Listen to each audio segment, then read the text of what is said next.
شان نزول کا پھر کیا فائدہ ہوگا؟ بعض اہل علم نے کہا ہے اس کا کوئی فائدہ نہیں، اس لیے کہ یہ ہسٹوریکل فیکٹ ہے، یہ تاریخی قسم کی ہے، لا طائل تحتہ، اس کے نیچے کوئی مقصد پنہا نہیں ہے، مگر یہ کوتاہی ہے۔ اہل علم نے اس پر تنقیدی تبصرہ کیا ہے کہ جس وقت کوئی سبب پایا جائے جس پر وہ آیت نازل ہو، اس سبب کو آپ اجماع امت کے ذریعے سے بھی خارج نہیں کر سکتے۔ اس طرح وہ آیت جو ہے جس میں نے تلاوت کی ہے اس کا شان نزول جناب مولا مرتضیٰ ہے۔ اس میں کوئی کتنا بھی بڑا مفسر ہے، کتنا بھی ناراض ہے، علی کا نام نہیں سننا چاہتا، لیکن لگام دے کے نا منوائیں گے اسے کہ یہ بات مانو، تمہیں ماننا پڑے گا کہ حضرت علی مرتضیٰ کو نکالا نہیں جا سکتا، سبب نزول حضرت مولا مرتضیٰ۔ اب اس کے سبب نزول ہونے کا ایک فائدہ اصولیوں کی اصطلاح میں کسی چیز کے حکم کے سبب کا کیا نام ہے؟ اس کا نام ہے دلالت النص، جس کو انگریزی میں کہتے ہیں ریشو ڈیسیڈنڈائی، یعنی ایک حکم اس آیت کے اندر ہے، وہ سبب جو ذکر میں آیا ہے وہ علت حکم ہے، اب قیامت تک وہ مضمون چلے لیکن اس سبب نزول کو تسلیم کرنا پڑے گا کہ وہ وجہ ہے حکم کی، اور جو اس کے اندر حکم ہے حکم کے طور پر لگایا جائے گا۔ اب اس کا فائدہ کیا ہوگا؟ جس جگہ وہ سبب پیدا ہو جائے گا اس جگہ اس آیت کا حکم لوٹ لوٹ کے آتا رہے گا۔ اب اس جگہ اللہ تعالیٰ نے یہ بات فرمائی ہے کہ تمہارا کام بنانے والا، ولی کا جتنے بھی ترجمے وہ سارے یہاں کیے جا سکتے ہیں، لیکن پیچھے ایک بحث چلی آ رہی ہے کہ وہ مسلمان جو ہیں وہ اللہ کے راستے میں لڑتے ہیں، لا یخافون لومۃ لائم، ملامت کرنے والوں کی ملامت کی پرواہ نہیں کرتے، تو جب ساری دنیا کے ساتھ انہوں نے جنگ چھیڑ لی ہے تو ان کا کام کون بنائے گا؟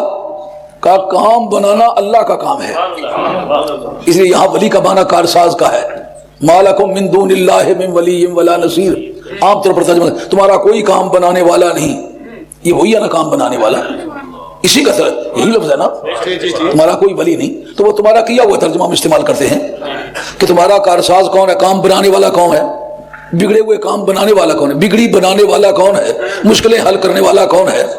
کا ایک تو اللہ ہے، اللہ کا اس میں ذاتی لیا ہے، اس کا کیا مقصد ہے؟ یعنی ذات پروردگار کی کسی صفت پر کام بنانے کو مدار نہیں قرار دیا گیا، اس کا مطلب اس کی ذات ہے، بلا لحاظ صفات کے جو اس کی ذات بخت ہے نا وہ کارساز ہے۔ ہاں ذات بخت، اس کے لیے یہ سوچنے کی ضرورت نہیں کہ کرم کا وقت ہے تو کرم کرے گا، غضب کا وقت ہے تو کرے گا، کہا اس کی ذات ہے، ذات تمام صفات کی جامع ہے، وہ اپنی کسی بھی صفت کو کسی موقع پر استعمال کر سکتا ہے۔ سبحان اللہ سبحان اللہ، کیا بات۔ اس کے بعد رسول کا نام لیا، اس رسول کا اصلی نام نامی اس میں گرامی محمد ہے صلی اللہ علیہ وسلم، زمین پر اس کو اکثر محمد کہتے ہیں، آسمان پر اسے احمد کہتے ہیں، نہ احمد استعمال کیا نہ محمد استعمال کیا، رسول کیوں استعمال کیا؟ اس پر بیضاوی کا ایک قاعدہ آپ ذہن میں رکھ لیں، فإن ترتب الحکم علی الوصف یشعر بعلیتہ لہ، یہ عبارت ہے بیضاوی کی، مثلا کسی وقت کوئی حکم جو ہے وہ کسی وصف پر مرتب ہو تو اس وصف کو اس حکم کے لیے علت کا درجہ حاصل ہوتا ہے۔ حکم کیا مرتب ہوا ہے؟ کارسازی کرتا ہے، مرتب کس پر ہوا؟ رسول پر۔ اس جگہ ہمیں دیکھنا ہوگا یا وہ کارسازی جو کرتا ہے نا وہ محمد بن کے نہیں کرتا، وہ احمد بن کے نہیں کرتا، وہ مزمل بن کے نہیں کرتا، وہ مدثر بن کر کے نہیں کرتا، وہ ظاہری زندگی کی پابندی کے ساتھ نہیں کرتا، وہ قبر کی پابندی کے ساتھ نہیں کرتا، کارسازی کرتا تو کس ٹائٹل کے تحت؟ رسول کے تحت۔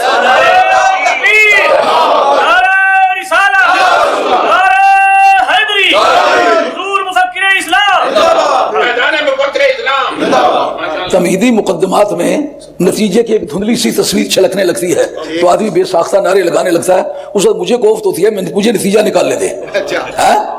حکم کیا ہے کہ کام بناتا ہے، یہ حکم ہے، اور مرتب کس پر ہوا ہے؟ رسول پر۔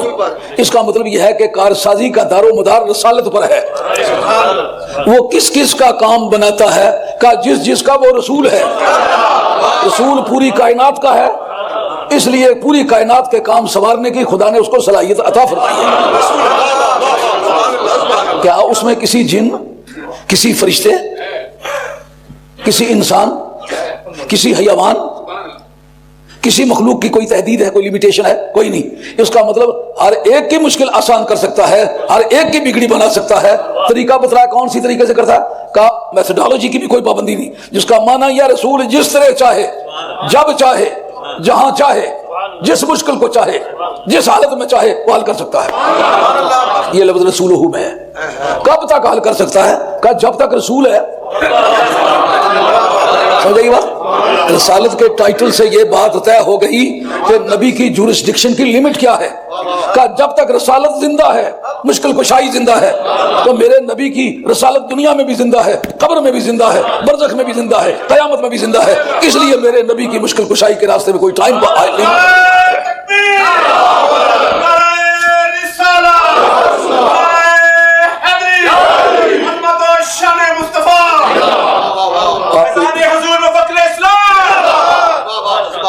آپ کو یہ جان کے بڑی حیرت ہوگی کہ عید والے دن میں نے بڑی تیز قسم کی چائے کسی نے پلائی، لیکن پیاس لگی ہوئی تھی، میں کوئی اپنے کام میں اس طرح مصروف تھا کہ یہ فیصلہ نہ کر سکا کہ میں چائے پی چکا ہوں۔ فوراً اوپر فریج سے پانی لایا گیا، وہ میں نے پی لیا، تو اس سے میرا گلا بیٹھ گیا۔ تو یہ ہے کہ حیدری بلڈ کا آدمی ہوں، جب گرمیاں افکار پیدا ہو جاتی ہے تو پھر یہ گلے کا بیٹھنا قدرے کم ہو جاتا ہے، لیکن اب صحت کی طرف آ رہا ہوں۔ میرے جیسی عمر کا آدمی ایک مرتبہ گر جائے نا تو جس طرح زبرہ شیر کے سامنے گر کے نہ ہمت توڑ دیتا ہے، میری عمر کا آدمی پھر ایک مرتبہ کسی اس بیماری کے ہاتھ لگ جائے تو اس کی ہمت ٹوٹ جاتی، لیٹ جاتا ہے۔ لیکن جب تک سانس کرنگ میں تب تک بین بجا، جب تک زندگی ہے آخری لمحے تک سرکار کے مشن کی خدمت کرنی ہے۔ زندگی بیگانی امانت ہے، سپرد کرنی ہے، جب وہ چاہے گا لے لے گا، لیکن جب تک سانس آتے جاتے ہیں ہتھیار ڈالنے کا پروگرام نہیں ہے۔ ہاں اللہ قبول فرمائے۔ عرض ہے رسول پر بھی یہ بات آئی نا، اب رسول کوئی نیا نہیں آئے گا، اس لیے یہ مشکل کشائی کا دروازہ تو صرف مدینے والی سرکار کی بارگاہ میں کھلا ہوا ہے۔ لیکن کہا وہ ایمان والے جو عقیدہ صحیح رکھنے والے، نمازیں پڑھنے والے اور حالت رکوع میں زکوٰۃ دے دینے والے، وہ بھی تمہارے کارساز ہیں۔ اس کا مطلب یہ ہوا حضرت علی مرتضیٰ کو اس آیت کے مضمون سے آپ نکال نہیں سکتے، آپ کو ماننا پڑے گا۔ جیسا حضرت فاروق رضی اللہ عنہ، اعوذ باللہ من مودرۃ لیس لہا علی، مولا کریم مجھے اس مصیبت تک زندہ نہ رکھیو کہ مشکل تو ہو پر مشکل کشا نہ ہو۔ مولا مرتضیٰ کی زندگی تک ہی زندہ رہنا چاہتا ہوں۔ اب پوری امت مل کے یہ چاہے کہ علی کو مشکل کشا نہ کہا جائے، یہ خیال است و محال است و جنوں، یہ اس کی پاگل پنی ہے، ایک ایسے کام کے پیچھے لگا ہوا ہے جس کا انجام کچھ نہیں ہے۔ جس کو رب کا ارساز بنائے تو اسے روکے گا کس سے؟ آپ اگر کوئی کہے جناب یہ حضرت حیدر قرار پر بند ہے، اس کے بعد کوئی مشکل کشا نہیں ہوگا، رب نے اس جگہ حکم کو صفت پر مرتب کیا ہے۔ اس کا مطلب یہ ہوگا قیامت تک صحیح عقیدے والے لوگ جو علی کے پیچھے چلنے والے ہوں گے، جن کا عقیدہ ٹھیک ہوگا، نمازیں پڑھتے ہوں گے اور سخی ہوں گے، کنجوس مکھی چوس نہیں ہوں گے۔ کچھ لوگ ایسے صوفیہ دیکھے ہیں کہ کنجوسی ان پر ختم ہے، اگر یہ بزرگی ان کی ہوتی نا تو خاتم الاولیاء ان کا ٹائٹل ہوتا، کنجوسی بھی اگر کوئی بزرگی ہوتی تو ان کا ٹائٹل خاتم الاولیاء ہوتا، مگر یہ ایسا موذی قسم کا کام ہے۔ میں آج بھی مطالعہ کر رہا تھا امام نسائی کی خصائص مرتضیٰ، اس کے اندر لکھتے ہیں، یہ بیان کرتا ہوں کہ مجھے پریشانی نہیں ہے کہ کوئی کیا کہے گا، اگر کوئی کہے گا دیکھنا اشر کیا ہوگا اس کا، اللہ کو باتیں میں نے کی وہ ٹی وی پر کی ہوئی ہیں، عام جلسوں میں کرتا ہوں، پھر میں اپنی بات کو چھپا تو نہیں سکتا۔ کہتے ہیں حضرت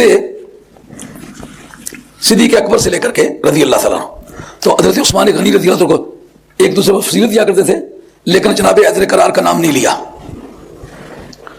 کاش کہ میں وہ لایا ہوتا حضرت مولا علی قاری کی مرکات شرح مشکات، انہوں نے کہا کہ دراصل امت میں اور آل بیت میں عموم خصوص من وجہ ہے،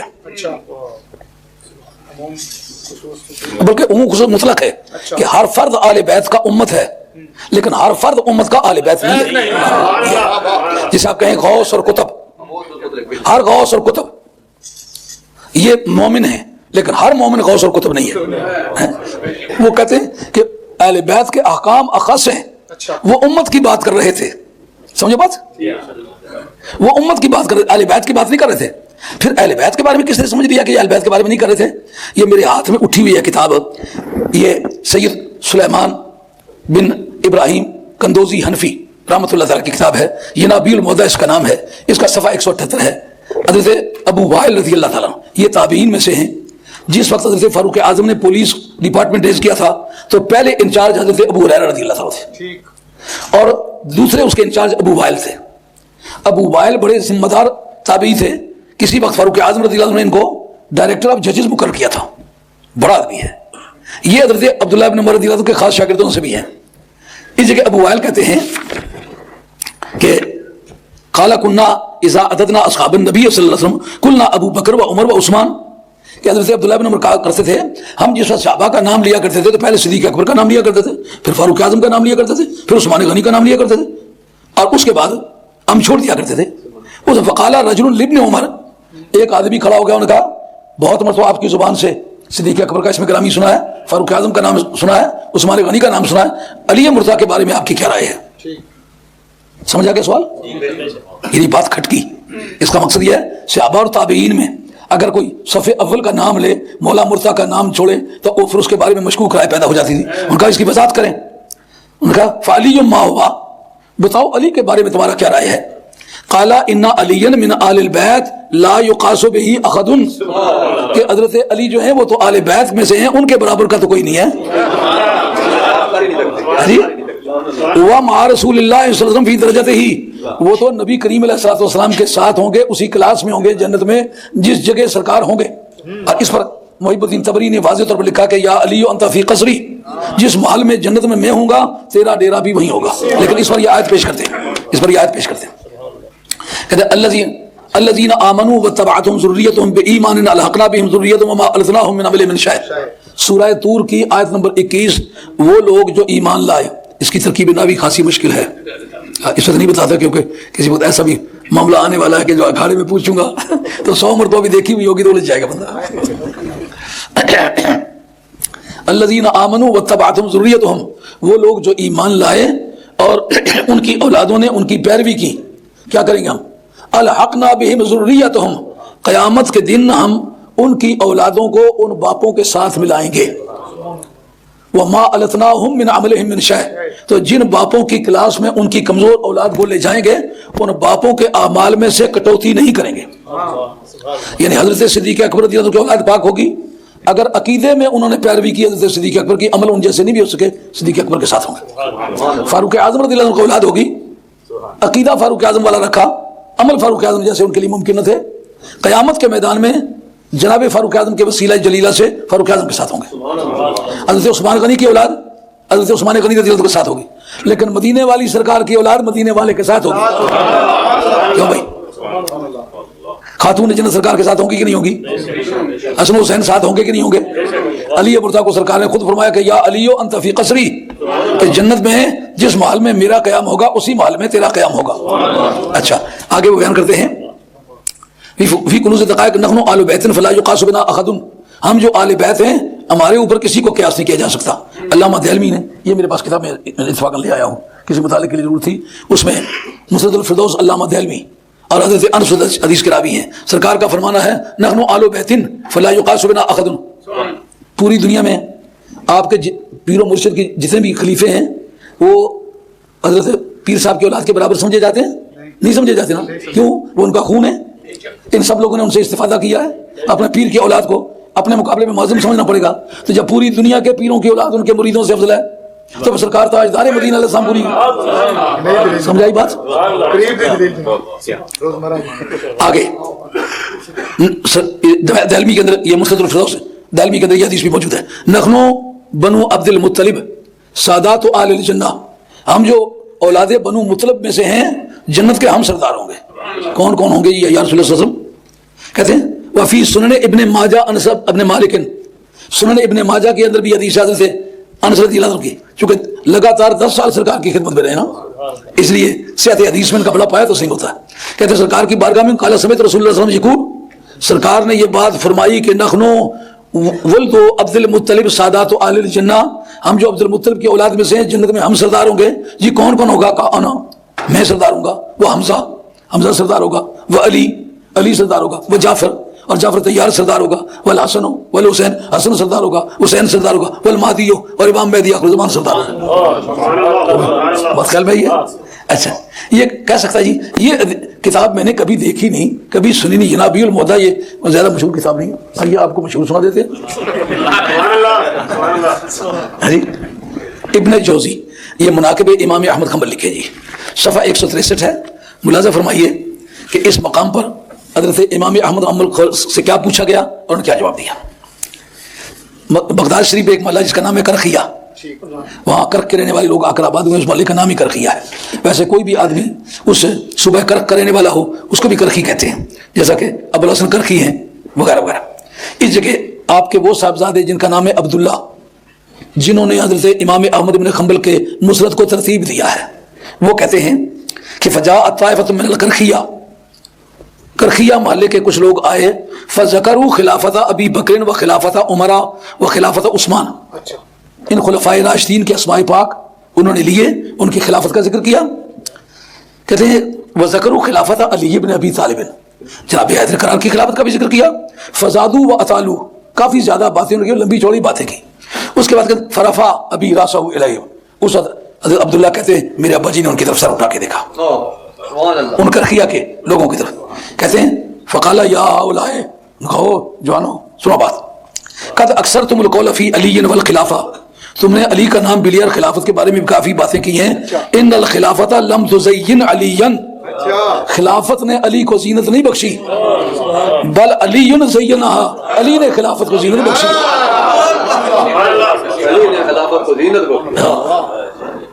جیسا ہمارے علماء عقائد بحث چھیڑتے نا کہ باقی انبیاء علیہ السلام کو نبوت اور رسالت ملی تو ان نبیوں کا درجہ بلند ہو گیا، لیکن سرکار کو نبوت اور رسالت ملی تو سرکار کا درجہ نہیں بلند ہوا، نبوت اور رسالت کو ریا مقام مل گیا۔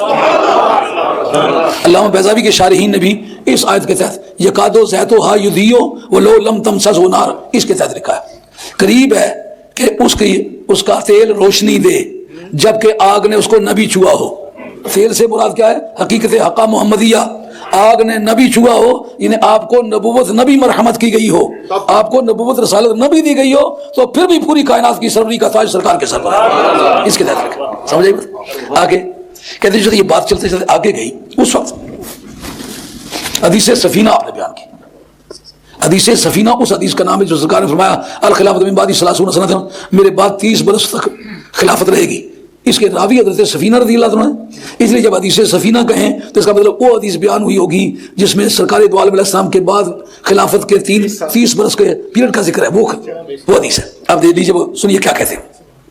حدیث سفینہ بیان ہوئی تو اس وقت میں نے جناب امام احمد حنبل سے سوال کیا، فقلت تو یا ابا، یہ ہائے وقفی ہے، عام طور پر بے تکلفی میں یہ عربی استعمال، یا ابا نہیں بچے بات ڈیڈی یا ابا جی، ما تقول فی التفضیل، افضلیت کے بارے میں آپ کی کیا رائے ہے؟ ان کا قال فی الخلافت ابو بکر و عمر و عثمان، ان کا افضل خلافت کے چیپٹر میں سب سے افضل خلیفہ جو ہے پہلی امتوں میں بھی اس امت میں صدیق اکبر ہے، اور دوسرا خلیفہ ہو کر جو سب سے افضل پہلی امتوں میں بھی اس امت میں بھی وہ فاروق اعظم ہے، اور تیسرا خلیفہ ہو کر پہلی امتوں میں بھی اس امت میں بھی سب سے افضل یہ ہے، کیونکہ کنتم خیر امت، ساری امتوں کے مقابلے میں یہ امت افضل ہے، اور اس امت میں سے وہ افضل ہے، تو افضل کا افضل افضل ہوتا ہے، فائدہ کیا ہے؟ افضل کا افضل افضل۔ اچھا اس وقت کہتے ہیں فقول تو ولی ابن ابی طالب، تو آپ نے جناب حیدر کرار کا نام نہیں لیا تفضیل میں، ان کا یا بنیا علی ابن ابی طالب من آل البیت لا یقاس بہم احد، علی تو آل بیت میں سے، ان کے ساتھ کسی کا موازنہ نہیں ہے۔ کیوں جناب جو بات حضرت عبداللہ ابن عمر نے کہی تھی وہی امام احمد حنبل نے کہی کہ نہیں سنی نہیں، مچریری ماج چمچے بڑھنے پر اچھا نا، بوٹیاں ساریاں سکیاں کی دینی، مچریریاں ساری کہیں مچھلی ماری تھلو پانی کٹی تھے دینی۔